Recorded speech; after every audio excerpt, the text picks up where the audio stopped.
I think we'll call the meeting to order now. It's 4 o'clock. First of all, on the question of attendance, Carl is willing to join online, is going to join online, provided we approve that vote. This is what the law requires apparently. So I'm going to start by asking for a motion to allow Carl to participate in the meeting. Motion to allow Carl to participate. Second. All in favor? Aye. Any against? Welcome aboard, Carl. Thank you very much. I appreciate everybody's patience. Is there any public comment for this meeting? No, we have not received any of the agenda. Okay. Next, you've all seen this agenda. Is there anything anyone wishes to have removed from the consent agenda, which includes minutes, financial reports, and staff report? Hearing none, I'll ask for a motion to approve the consent agenda. I'll motion to approve the consent agenda. Any discussion? All in favor? Aye. Could we get a second? Aye. Yes, somebody said no over here, I think somebody did. Any against? The motion is carried. So the regular agenda. The first item, authorization to execute a contract for consulting services regarding the promotional video for pedestrian and bicycle safety. So, Ray, we can comment? Sure. Mr. Chairman and members of the commission, if you recall, MCRPC did receive a grant from IDOT, and it was related, we got actually a couple grants from IDOT, but one of them was related to pedestrian and cyclist safety. And as part of that, we kind of bring public awareness to safety. Was one of the required activities was to have a video be produced to bring out a message, especially for pedestrians and cyclist safety. And so we went through an RFP process and also a selection of consultant of vendor process, and that to produce such video or videos in this case. And through that process, or as a result of that process, we are recommending Paul Garcia Productions be the contractor for this, for a maximum budget of $13,250. And that work would have to be done by the end of this month because of the grant.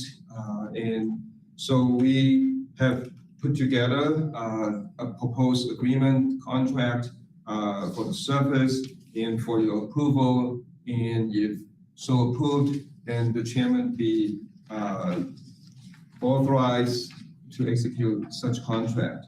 Mr. Paul Garcia is here with us in case you have questions on this particular contract and the work to be involved.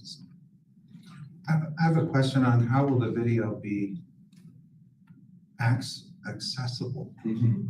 Yeah, we, from our preliminary discussions with Mr. Garcia, and also if you want to add anything, one of the major ways that we plan to do is to do social media, through social media to in like 10 consecutive weeks or months, kind of in that order, and then there'll be new messages, and there'll be like 10 short videos to be produced and do that kind of incremental order.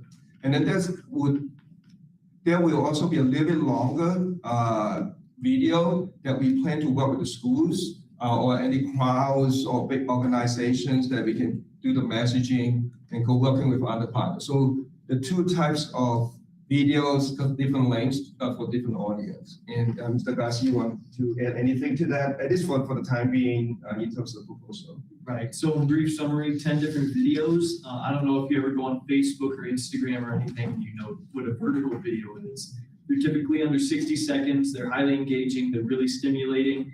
Younger people love them. That's a target demographic for these videos. So we're trying to make them entertaining, extremely educational, easy to consume videos, blast them all over social media. So that target demographic is just, they love them and they learn from them. And then also, as Ray said, a longer video for a different demographic, an older demographic, all about, well, to be determined really, but that's a horizontal standard type of video, maybe a few minutes long, about what you all do here, what Ray and his team do, and everything like that. Great, thank you. Yeah, welcome. I'll call for a motion first, and then if there's any further discussion, we can have it then. Carl, do you have a question? After you bring it to the floor, yes, please. Okay, first of all, I'll call for a motion to approve the contract to engage Carl Garcia Company. So moved. For this purpose. The seconder? No discussion. Carl, go ahead. Yes. Thank you, Mr. Chair. Looking at page 3, the top of page 3 on the draft agreement concerning insurance, I'm just wondering whether or not an agreement of this nature, if it would be acceptable for McLean County Regional Planning Commission to be named as additionally insured, and also to request proof of workers' comp insurance, especially in the event if there are temporary employees or subcontractors. If I may answer that, Mr. Chair. The discussion with the state attorney's office of the county in terms of liability insurance, they thought given the length of the work is like less than a month, so that the proposed language as appears on page 3 actually is modified the more stringent requirement that we typically would include, such as over $1 million or something. But then given the nature of the contract and the duration of the work to be done involving the contractor, that's why this language is being proposed. And in terms of the liability workers' comp, I think the indemnifications, I'm a lawyer, but I think that hopefully would protect us too. And I don't know also Mr. Garcia's experience in that regard in terms of workers' comp, if you have any comments you want to make. Well, I'm not all that familiar with workers' comp insurance. On my end, I don't have any full-time employees. On occasion, I'll hire some part-time help and interns and stuff. But my understanding was that general liability insurance was sufficient. So if that's not, I'll have to be made aware of that. That's fine. Thank you for the follow-up. I will defer to the state's attorney, obviously, so thank you. Yeah, thanks, Mr. Olson. Any other comments, questions, any other discussion?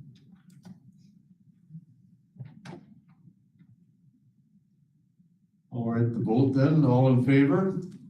Aye. Against? Hearing none, that motion is approved.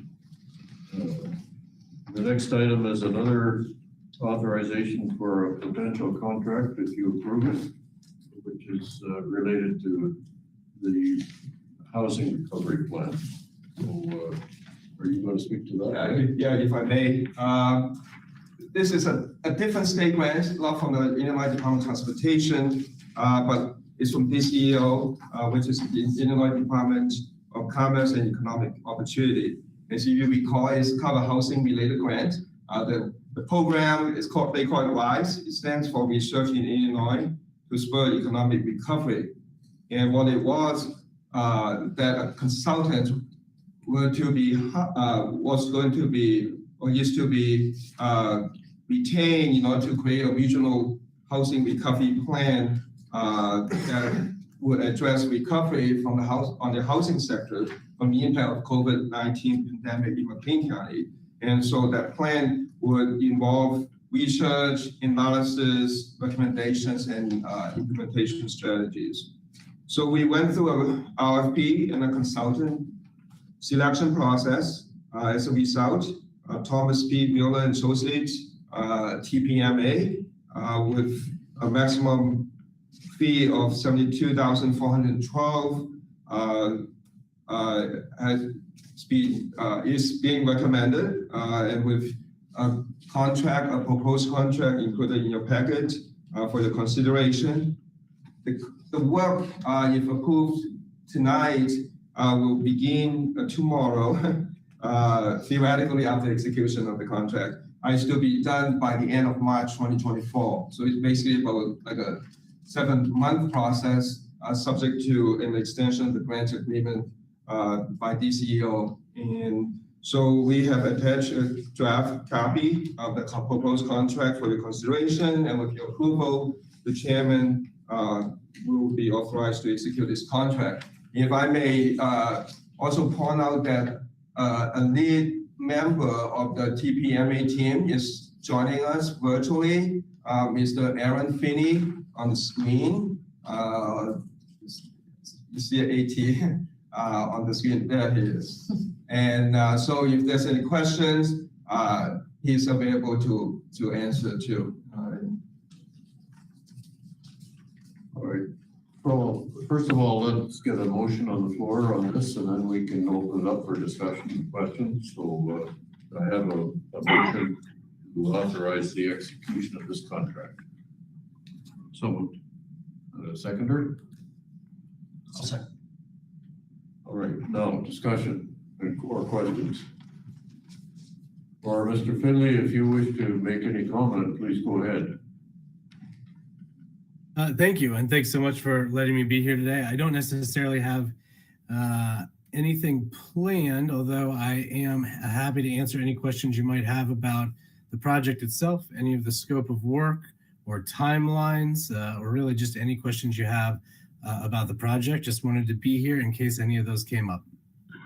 Okay. Any questions, anybody? Mr. Chair? Go ahead, Carl. Sorry. Kind of keeping with my first question, same on this agreement. Looking at the section on insurance again, which I believe is section 26. Same question as before. And again, I will defer to the state's attorney with respect to being named additionally insured and the possible merits of having proof of workers' comp insurance. If I may, we did, when we had put the draft contract together, it was reviewed by the state attorney's office. And so the proposed contract is results, with comments addressed and resulting in such contracts. So I know if you all feel this adequate or not, but this is really per the review and comments. Okay. Then my last question, and I'll go back into listening mode, and I'll mute for everybody. Section 9 on indemnification. Is it typical, in your experience, Ray, when the Planning Commission enters into an agreement as a public body, that we indemnify the other party, we indemnify the contractor? That is a bit concerning because that language, the indemnification language, survives the completion of the agreement. And if that's practice, then again, I will defer to the state's attorney. That is just, it's unusual. Right. Yeah. I see what you mean. It's okay with the MCRPC, the commission. If this were going to be for approval, I would double check with the state attorney's office. But thanks for bringing that up, Mr. Olson. For this particular item number 9. Right. Well, thank you. Yeah, thanks. So should we table a motion until we get clarification? In terms of timing, since the commission doesn't meet like every week, your next meeting will be in another month. If you would not mind deferring to the opinion and comment of the state attorney's office, your motion for approval could be subject to their determination. Just to save time. Okay, so what we're seeking then is approval to execute the contract subject to clarification on the point of the double, of the mutual indemnification. Item number 9. Do we need to remake that motion then? Or do we need to remake that motion, or is that? So, is that Yeah, actually, I guess that would be to move an amendment to that motion. So, well, I mean, someone else made the original motion, I'll defer to them first. Mr. Fluid, I think, make So you want me to retract that motion? amend you want to retract my original motion? or amend if you want to. Or amend, yeah. I'm happy to retract it and let a new motion be made. Okay, if you retract it, then we just make a new motion then. Okay. So I'll ask for that new motion then to approval to execute the contract subject to clarification by Ray with the attorney on the. Olson moves. Okay. Thank you, Carl. A seconder? Second. Mr. Pruitt? All right, is there any further discussion on the motion as it stands now? All right, how many offers did you receive?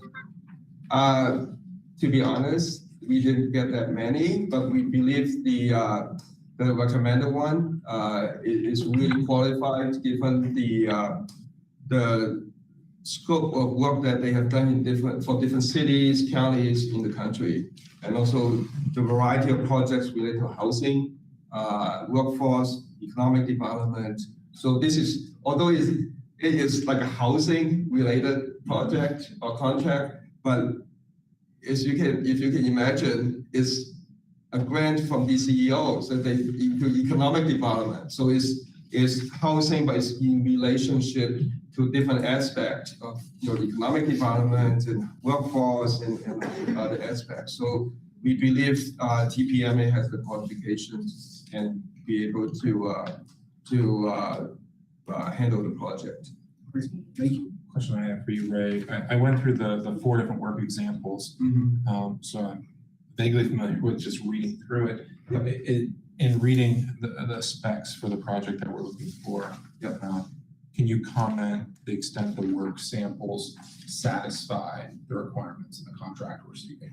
Yeah, we let me also point out that there was a selection committee representing different sectors from the city, the town, from the public housing authority to nonprofits. So we and staff, we work as a team. So we did look at some examples, and also we checked, our staff also checked some of the, or contact some of the past clients of TPMA. Some respond, some did not. And so we believe the breadth of work that they have done in the past would qualify what they have to do for this particular job. Any other comments or questions? I'll call for the vote then. All in favor? Aye. Against? Hearing none against, the motion carries unanimously. And that brings us to approval of the proposed overall work program for the planning commission. For MCRPC.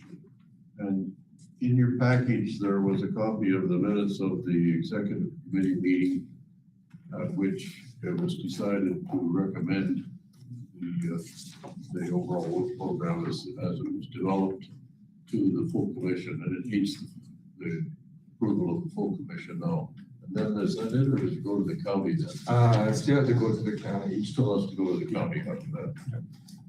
So if you like, I can give you that. Yeah, please. Yeah, as Mr. Chairman pointed out just now, and some of you probably know this already by heart. is really multi-step process every year we have to go through. So far, the county administration has recommended approval. And then the next body that we took this to was the executive committee of the MCRPC. And the third step is here, the full MCRPC for the recommendation. That the next body will go to will be the executive committee of the county board, followed by the full county board. So it's basically like a 5-step process. So we are the third step. And so far we have received recommendations from the past 2 bodies. The draft meeting minutes from the executive committee was included in the packet from the meeting August 23rd. And as I indicated earlier, that it was recommended for approval. So if I may just point out a few highlights. I know it's a pretty lengthy document. There we have included what we call a table of tables. If you've got hard copies, this will be larger. We have hard copies here for your convenience. Basically like a table like this. If you like to read, basically it incorporates the expenses and the revenues, and so all put on one sheet, and as we have done in the past. And then there was a pie chart that looks like this, and it's also taken from the OWP document. And then there's a table that says table 2.2, line item budget, and that talks about the expenditures. And the pie chart represents the revenues, different sources in the amount.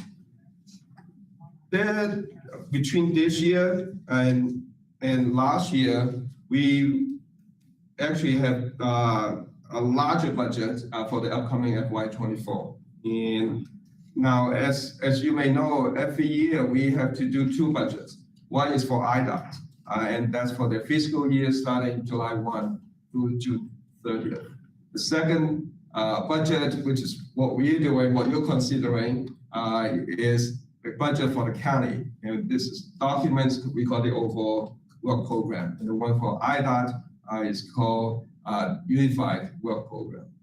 And so this one that you're considering is for FY24, the county fiscal year.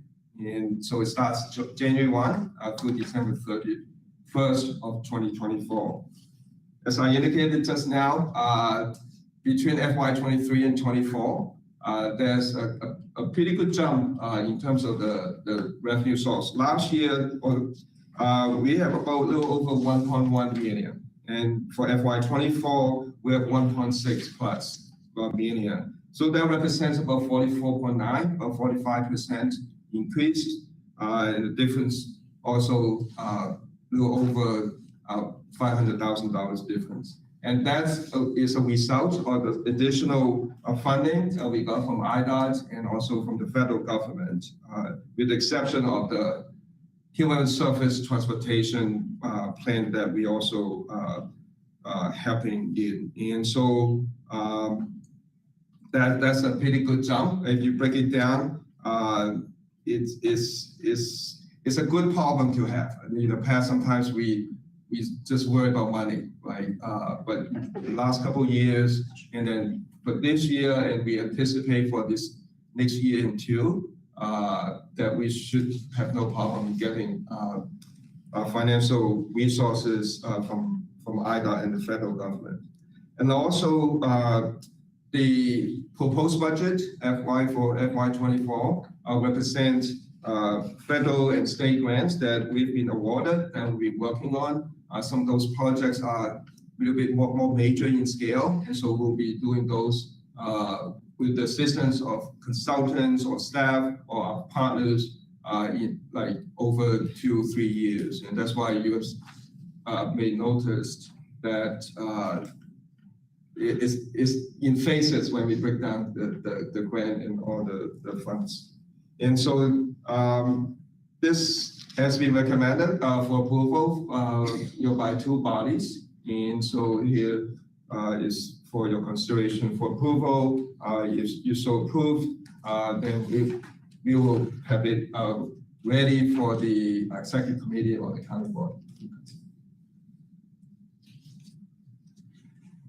All right, I'd ask for a motion then to approve the proposed overall work program for 24.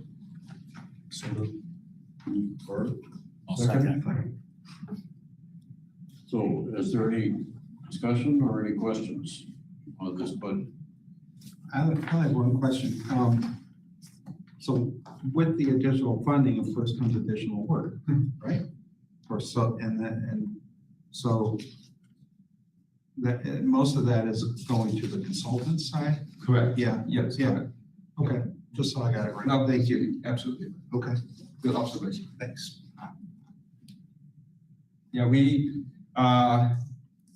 that's our challenge, just so the commission realizes too. When we have additional money, it doesn't mean that we can just hire people left and right because we cannot guarantee job for them for the next few years. And also, so some of the work requires really team of consultants, multidisciplinary, to handle your experience with the experience to handle projects like this. So yeah, absolutely right. A lot this money would go to the consultants. If we would like MCRPC or both the consultant manage the consultants, make sure also for us we're complying with all the requirements of the grant codes. So your challenge is write very good RFPs and RFQs rather, and get the right people. Yeah, absolutely. Yeah. So As to get the best value for that money. exactly. Yeah. Yeah, just like the two items you consider and recommend approval or approved earlier. Yeah, we went through RFP in those two cases.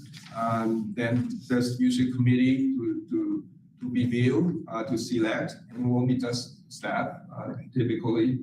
And we involve our partners depending on the situation or the nature of the grant and what's required. And then we subject to Open Meetings Act and then FOIA, Freedom of Information Act. And so every step we take, we have to be really careful, have to be legal, and we subject to scrutiny.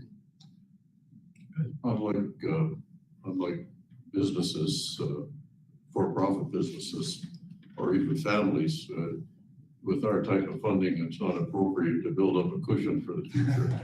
No. Can't do that. Yeah, we really fortunate in terms of grants. We got 3 state grants, we got 2 federal grants, and from what I understand, and Jen, who's been here the longest, has, it's really unusual for us to get 5 grants at the same time. So we have to be really careful and work really efficiently and also smart ways to carry all this through. Yeah, but I think it's a great teamwork. Folks, behind me and on the side of the table and on the screen, that we all work together. But we understand a lot of all the stuff that we work on, all the projects. It really not because those are special studies. Those are long-range planning. It affects generations to come. And so we take pride in that, and with all your support and involvement, and also involvement of the community members, such as steering committee to be formed like with the housing plan and others, planning projects that we involve not just people in this room or on the screen, but the whole community. Thanks, Ray. I just wanted to commend you and the staff for your work, because there's a lot of work that goes into those grant applications prior to even getting to this point. So thank you very much to all of you for all the work that you did, so that we have the potential to approve this many projects, even though I know it means a lot of work for all of you guys, but thank you. Yeah, thanks. Yeah, absolutely right. It's a good thing, but sometimes it's not an easy thing when we try to do it. Any other comments or questions? And I'll call for the vote. All in favor? Aye. Any Aye. Against? None against. Motion carries. So that brings us to item 6, the presentation Tony's going to give us on the Boys and Girls Club. Awesome. Thank you, Chairman.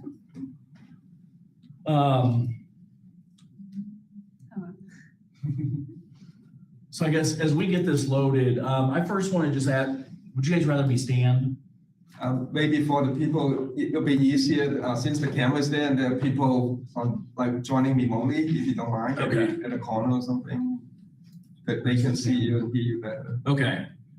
So I find it interesting as I cross paths with many community leaders, community partners, friends, to just get a poll. Like, is anybody in this room an alum associated with the Boys and Girls Club?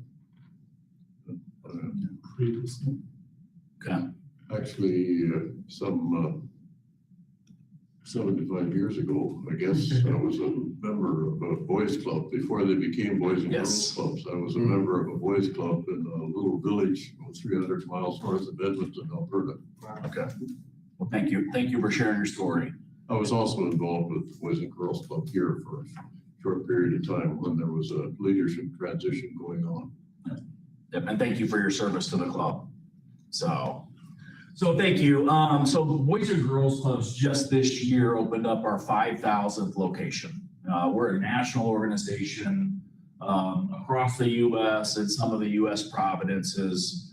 And we serve over 4 million youth throughout the U.S. Throughout the year. So it's amazing not only to be connected and learn other stories and how the Boys and Girls Club has made an impact in their life. It's also amazing just to see the breadth of the Boys and Girls Club movement.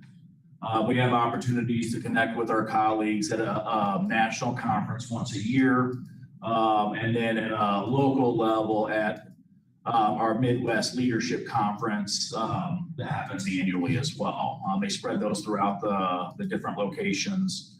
This year we had an opportunity to go down to Orlando, Florida for our national conference. And then in October, we'll be heading down to St. Louis for our Midwest Regional Conference. So I'll talk a little, you wanted me to click, didn't you? You're gonna ask a lot of me. I gotta stand and push the button. Oh boy. I can click. No, you're good. So our mission is to empower all young people to reach their full potential as productive, caring, responsible citizens. We have a vision statement. Really what we're about is to provide opportunities and experiences for young people to help build their confidence and the hopes in themselves that no matter what their goals and dreams are in life, they have what it takes to be successful. And that's done through various ways, various opportunities, mentorships, tutors, you name it. We've got a very broad support system throughout our community and throughout the nation. Eye care, this is something that's very important to our culture. I started at the Boys and Girls Club in January of 2017 after spending about 5 years sitting on the board of directors, or committees, board of directors. And when I stepped into this role, one thing that I really wanted to do and thought that was important for our organization is to establish a healthy culture. Well, you can't establish a healthy culture without having a set of core values that our team, our kids, our families believe in and support in. So we created as a team our eye care values. So integrity, collaboration, accountability, respect, and excellence. And it's not my role alone to hold our team, our kids accountable. We want our kids and our staff to be able to feel like they can hold their peers accountable. They can hold them to our core values and really foster the culture of our organization. A little bit of history. Boys and Girls Club was founded in 1860 in Hartford, Connecticut. There were 4 sisters, I call them sisters, 4 women that saw young boys running around the neighborhood. This was right after the Civil War, lots of families, lots of kids in the workforce. So these women who saw these young boys running around the neighborhood wanted to have a safe environment for these kids, wanted to provide a supportive relationship for these kids running around the neighborhood, wanted to provide a warm meal, and then also provide homework help. And that's really the foundation that the Boys and Girls Club continues to carry on every day. You know, we open our doors at 2:30 every day for youth to come into our facility. They sit down, we offer them an opportunity to have a warm meal. From that time till 4 o'clock, it's social rec. They have an opportunity to go, run, play, blow off some of that excess energy from school. And at 4 o'clock, all of our kids sit down for homework help. We call it social emotional learning. It's just a fancy way of saying, we're gonna focus on homework. If you don't have homework, we're gonna integrate some kind of academic enrichment curriculum into the program or a social emotional learning program during that time. The Boys and Girls Club here was founded in 1992. We began our journey at the John Kane home, which is over by Holton Homes. Great partnership with Bloomington Housing Authority. Within that first year, we outgrew that space. Bloomington Housing Authority helped us find our current location, which is at 1615 Illinois Street, which we've called home, other than being displaced because of building issues, really for the past 30 years. A little bit about our growth. In 2015, we started a collaborative partnership with Western Avenue Community Center. They used to operate out of the east side of our building. So through that collaboration, started to integrate evidence-based, outcome-driven programs for the teens that Western Avenue used to work with. In 2015, we also opened up our first satellite location at Bloomington Junior High School. Continuing growth, I started in 2017. That first year I was there, we had a waiting list of a couple kids. You know, a couple kids we can accommodate, we can find space at our existing building to serve those youth. In 2017, Western Avenue approached us and they said that they were going to no longer be able to operate out of the east side of our building. Knowing that that was one of the only places for teens in our community to feel safe, to feel like they had a place to belong, we approached Bloomington Housing Authority and asked if we could take over that space and continue to serve our teens. So that expansion happened in July of 2017. As the years continue to pass us, our waiting list continued to grow. My second year at the club, we had a waiting list of about 25 kids. 25 kids is a little more difficult to fit into our current space. So looking at opportunities to continue to grow and expand, we continue to do that. I will say today, so I don't forget, that waiting list has become one of the things that keep us up at night. Knowing that there are young people in our community that want to be part of the club, knowing that there are families in our community that want a safe place for their kids to be, an affordable place for their kids to be, and we have to turn those kids and families away. So we continue to evolve, and I'll get to that in a little bit. 2019, we opened up a location at First Christian Church, which was primarily Unit 5, junior high and high school kids, and District 87 high school kids.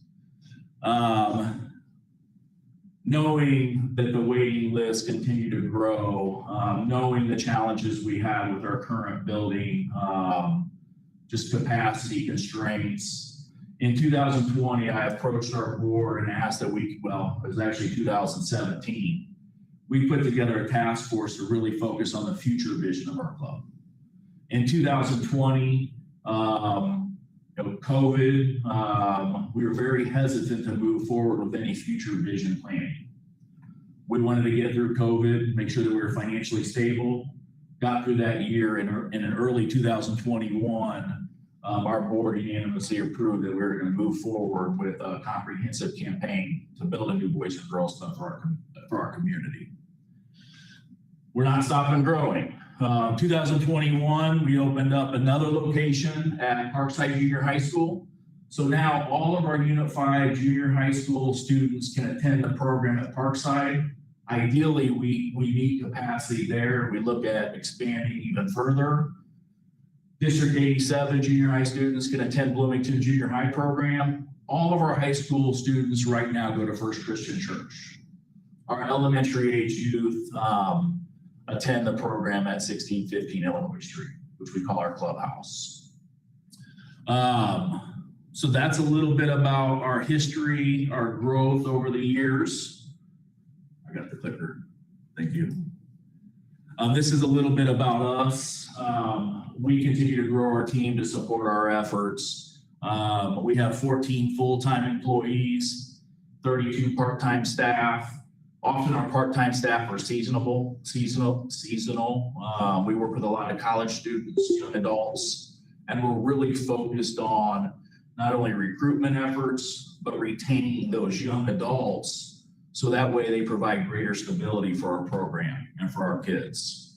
We're very blessed to be in our community. We have a number of interns, volunteers, support volunteers from the colleges and universities, in addition to adults that help volunteer at the club as well. Counselors, I'll get to that. We have 15 board members, all local community leaders, very supportive of the club. We also have a community advisory council.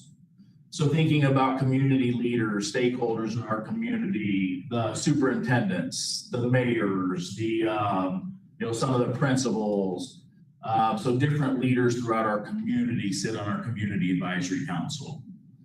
And as I mentioned, we're blessed to be in the Bloomington Normal community. We have over 400 volunteers that come in and support the work that we do annually. And I'll be honest, that 400 is a very modest number. It's probably closer to 500. This is just a slide that shows really what the Boys and Girls Club is. We're a bridge between school and home. Many of our families are in the workforce. A lot of our families, 74% of our families our kids are from single parent households or non-traditional homes. So having that supportive role model, people that they can surround their kids with is important. So, bridging that gap between school and home, helping not only with academics, but also growing socially, emotionally, and developing, as best that we can support our schools and our home with our members. Our core program areas, a lot of people think the Boys and Girls Club is just a daycare or a place for kids to hang out. We have outcome-driven, evidence-based programs that we implement and or facilitate, implement throughout an evening. We also incorporate a lot of fun activities as well.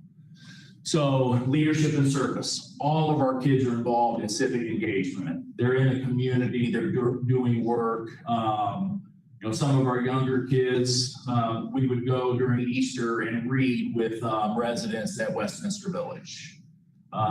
The younger kids at the elementary age kids, we might walk around the neighborhood, Sunnyside Park, and pick up trash, litter that's, around the area. Our teens last summer, they were at Fairview School and they helped build a fence around the butterfly garden. So we want our kids to care, support, and believe in our community as well. Arts and culture, we want our kids to be fully developed in a diverse array, and we're not just focused on academics. So arts and culture, music, performing arts, digital arts, all kinds of arts. Education and workforce readiness. Academic support's important. We also recognize that of our teens, there's 96% of our teens that believe that they're on track to graduate on time, graduate high school on time, which is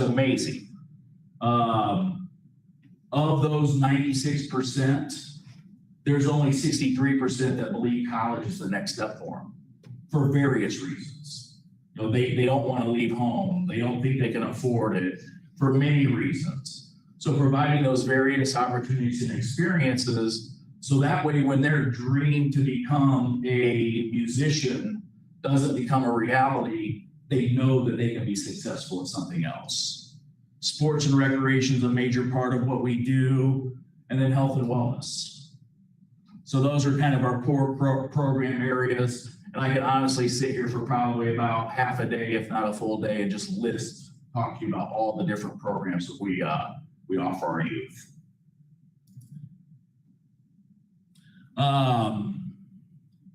A lot of people, Boys and Girls Clubs of America for a long time has had some stigmatization, like you're for those kids. You're on that side of town. And we're bigger than just Sunnyside neighborhood. As we've grown, generally about 60% of our students, our members, are from District 87. The other 40% are from Unit 5. We also encompass some of our surrounding community. We've had kids from Lexington, Leroy, Hayworth, Eureka, Aerosmith. The challenge with or maybe barriers that prevent others from those areas is transportation.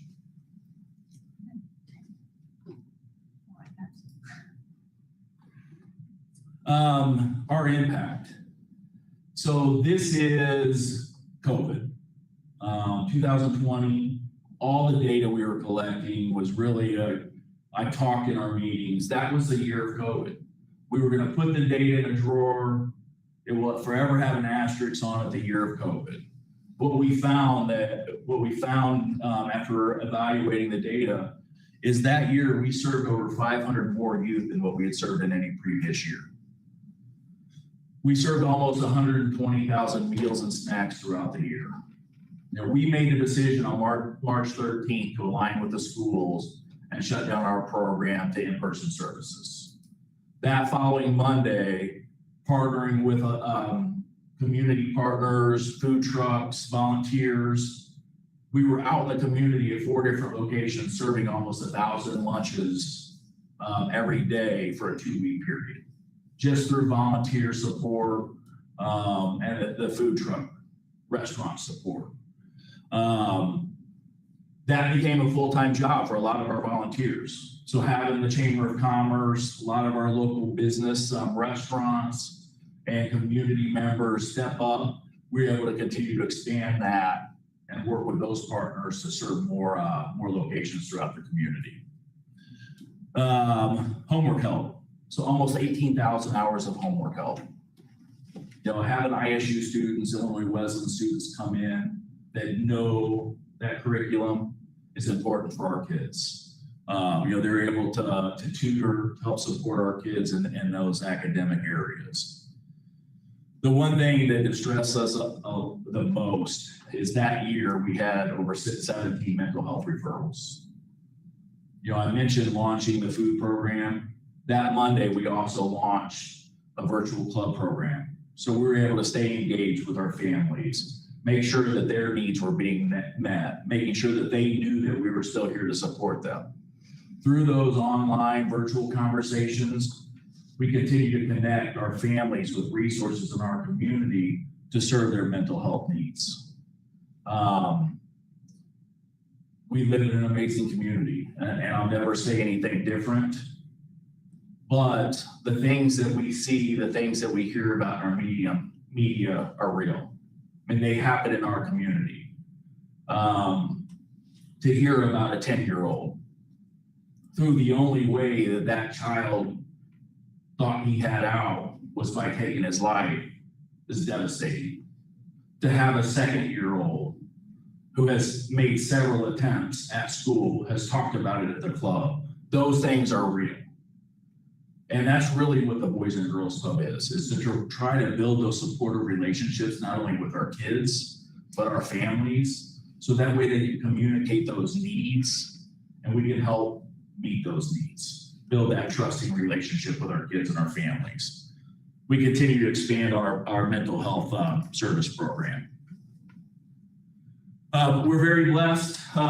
Generally, we try to keep our revenue to about 30%, 35% from grants. Love the state of Illinois. Just don't know what the next administration is going to cut out of the budget. So relying as little as we can on grants.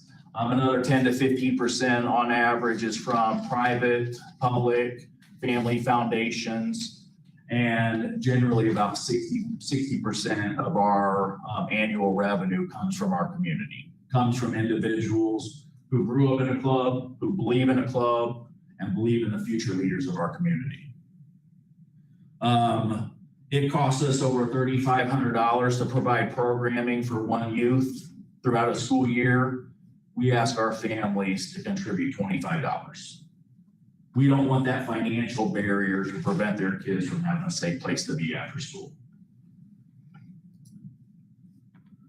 Different opportunities for the community. I mentioned the financial support. We're blessed with in-kind donations, whether that be time, treasures, or talents. Various volunteer opportunities throughout the club, not only to work with our kids, but to work with our staff. Different ways the community support the club. We have a Club 92 Society, which is an online monthly giving platform. It goes back to the year that we were founded. We have different events. The two events that we host each year, we have our annual Be Great Breakfast, which is in December, and then we have our annual golf outing. Those are the two events that we put on every year. We have a number of partners that put on other events for us throughout the year, and we're blessed for that. Workplace giving, matching gifts. A lot of people like to see their money in action. So they might want to support a classroom project where they're doing an art project, or maybe a financial literacy program or something like that. Standing shoulder to shoulder with us, so different volunteer opportunities. So if this group wanted to come out and just do a done in a day project, maybe do a beautification project at the club. You're there, you could be working with the kids, you might just be doing something to support the club. We do have once a month family fun night where a group of volunteers might host that event. We have a blessed birthday party. A small group from Eastview Christian Church brings out cupcakes. Another partner, Blessed Birthdays, they bring out gifts for our kids to celebrate their birthdays that month. So that's kind of a done in a day. Impact volunteers, if you have a time or a passion, farming, agriculture, come out and teach our kids about agriculture. We ask that those programs you commit to 1 day a week for 4 weeks and teach them about your passion, hobby, or career. Group volunteers I mentioned, event volunteers, helping at the breakfast, different family fun nights, things like that, and then helping support our admin team as well. This is a statistic that I think is very skewed, because as you get older, mature, I know that there have been more people in my life that have made an impact now versus when I was 20, right? But 54% of club alum across the U.S. will say the Boys and Girls Club saved their life. And we've got alum in our community that speak highly and that will say this. Like I said, it's amazing when I interact with others and learn the impact that the Boys and Girls Club has made on their life.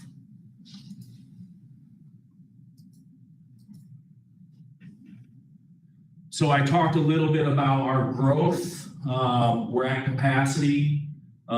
We have 126 kids at the clubhouse on an average day. We have 45 families that are on our waiting list. So we're estimating of those 45 families, probably about another 90 to 110 kids that can't come to the club because we're at capacity.